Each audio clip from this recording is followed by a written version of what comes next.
안녕하세요. 리애니TV 성형외과 전문의 이정우 원장입니다. 오늘은 구축코 원인과 구축코 재수술에 관해 설명해 드리겠습니다. 코 성형 후 염증과 구축은 다양한 원인으로 발생할 수 있습니다. 코 성형은 눈 성형과는 다르게 보형물이 들어가는 수술입니다. 수술 후 삽입된 보형물에 대해서 몸에서는 이물 반응을 일으킬 수 있습니다. 실리콘, 고어텍스 등 코에 삽입된 보형물을 몸속에서 이물질로 인식하고 면역 반응을 일으키게 되는 것인데요. 면역 세포들이 외부 물질로부터 몸을 보호하기 위해 실리콘 주변으로 피막을 형성하게 되는데 이 과정에서 염증이 발생할 수 있습니다. 급성으로 염증이 발생하는 경우 코가 붓거나 붉어지고 열감과 통증이 나타나게 됩니다. 반대로 만성으로 염증이 진행되는 경우에는 붉은증이나 통증, 열감이 없어 잘 모르다가 병원에서 경과 체크 시 우연히 발견되거나 구축이 진행되고 난 후에 알게 되는 경우도 있습니다. 또 평소에는 아무런 증상이 없다가 과로하거나 몸의 면역 체계가 무너졌을 때 증상이 나타나기도 합니다. 코 성형 후 염증 발생 시 간단하게는 항생제나 소염제로도 나아질 수 있으며 급성 염증 시 필요에 따라서 수술 부위를 세척해야 할 수도 있습니다. 항생제 식염수와 소독제로 보형물 주변의 염증 부위를 씻어내거나 염증을 제거해주는 방법입니다. 이후에도 염증이 계속된다면 보형물을 제거하는 것이 일반적입니다. 염증이 계속되거나 치료되지 않는 경우 수술 부위가 구축되어 구축코, 들린 코가 될 수 있습니다. 코가 구축되면 모양 변화뿐 아니라 피부 조직에도 변화를 일으키기 때문에 코 재수술 시 훨씬 어려워지게 됩니다. 구축이 발생한 코는 염증이나 반복된 수술로 인해 코 내부에 흉살을 생성하고 그에 따라 코 모양의 변형이 일어나기도 합니다. 코 내부가 흉터, 손상된 세포, 흉살 등으로 딱딱해지는데요. 저희 병원에서는 이렇게 딱딱해진 구축코를 수술하기 전에 PRP 주사를 권해드립니다. 환자분의 혈액을 채취하여 혈액에서 성장인자가 많은 혈장을 추출합니다.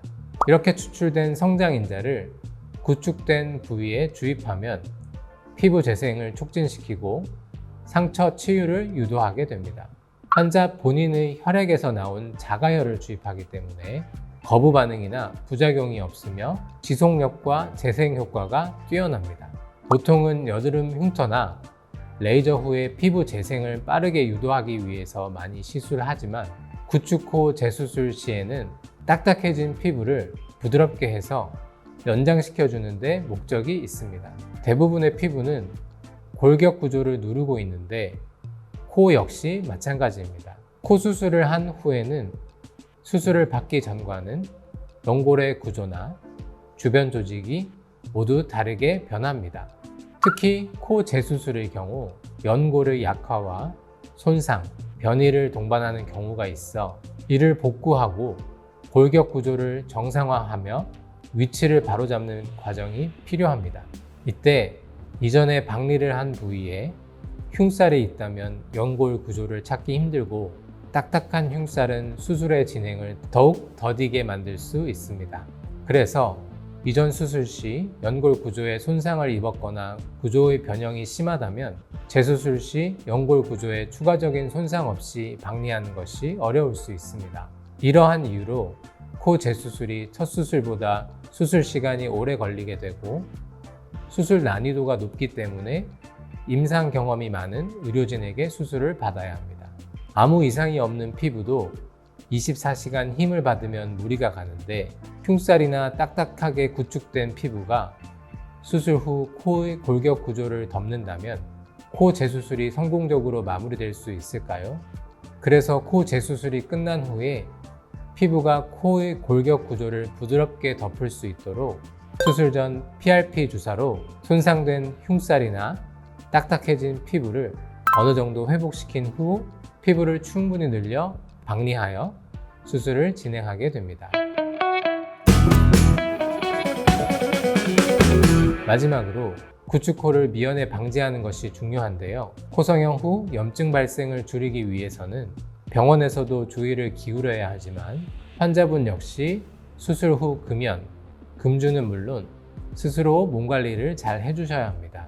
병원에서 안내해 드리는 주의사항을 반드시 지켜주시는 것이 염증 발생 확률을 조금이라도 줄일 수 있습니다.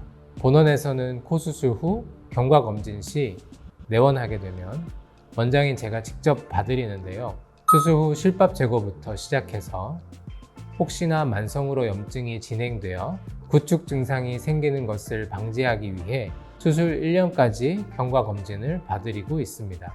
구축 증상이 느껴진다면 혼자 구축 증상에 관해 걱정하지 마시고 수술 받으신 병원에 연락하여 경과검진을 받으시는 것이 구축코를 예방하는 가장 좋은 방법이라고 생각합니다. 이상 리애니TV 성형외과 전문의 이정우 원장이었습니다.